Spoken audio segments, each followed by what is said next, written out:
Welcome back to Area DMG. I am your host, Philip Wesley, the Mile High Mouth, and today we're going to take a look at Game Boy Color cartridges.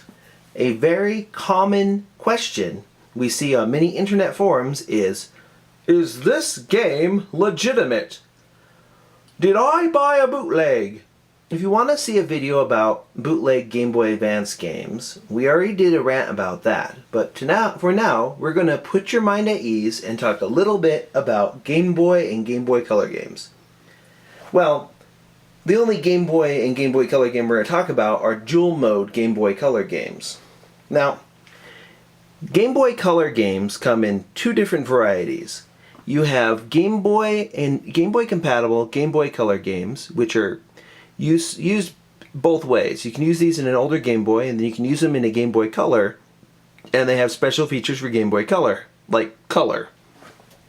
There are tons of these out there, and they come in a black cartridge. This also means that you can use them on the Super Game Boy. For example, this is Quest for Camelot. This is a Pokemon Pinball game.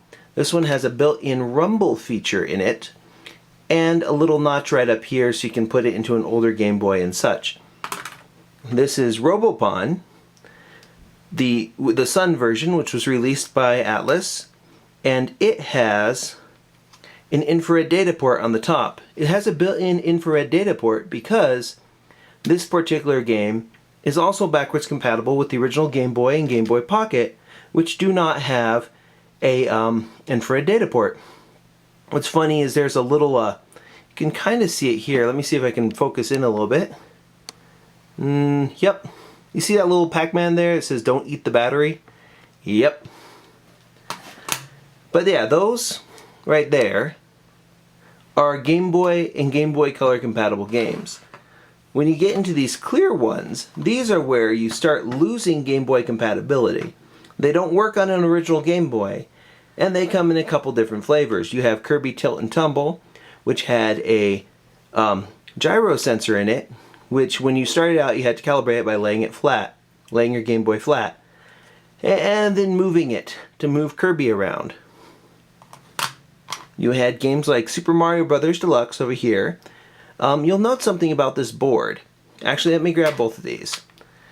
There's a big difference in the board. Both boards say Nintendo. Let me bring these a little closer up to you. See? Both of these are Nintendo boards. Both of these are legitimate. However, there's a little bit of empty space on the game on the right, which is Clax. Clax does not have a battery save.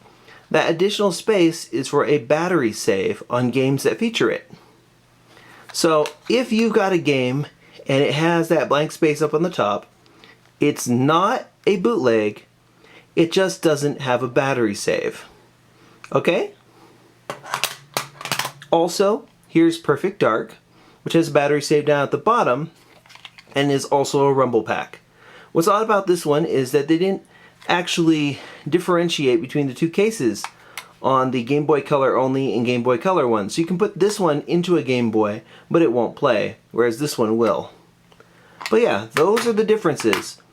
If you have a Game Boy Color game that normally would have a battery save, but it has a shortened board, that is probably a bootleg. However, most Game Boy Color games that don't have a battery save don't have anything in that space. Clax is one of them. Games like Wacky Races, Dragon's Lair, Tarzan, Cubert, Commander Keen, Micro Machines. Yeah, pretty much there's a lot of Game Boy Color games out there that don't have anything in that little spot on the top. And that is perfectly acceptable. It's perfectly okay. So, don't freak out about it anymore, please. You're okay. It's going to be alright.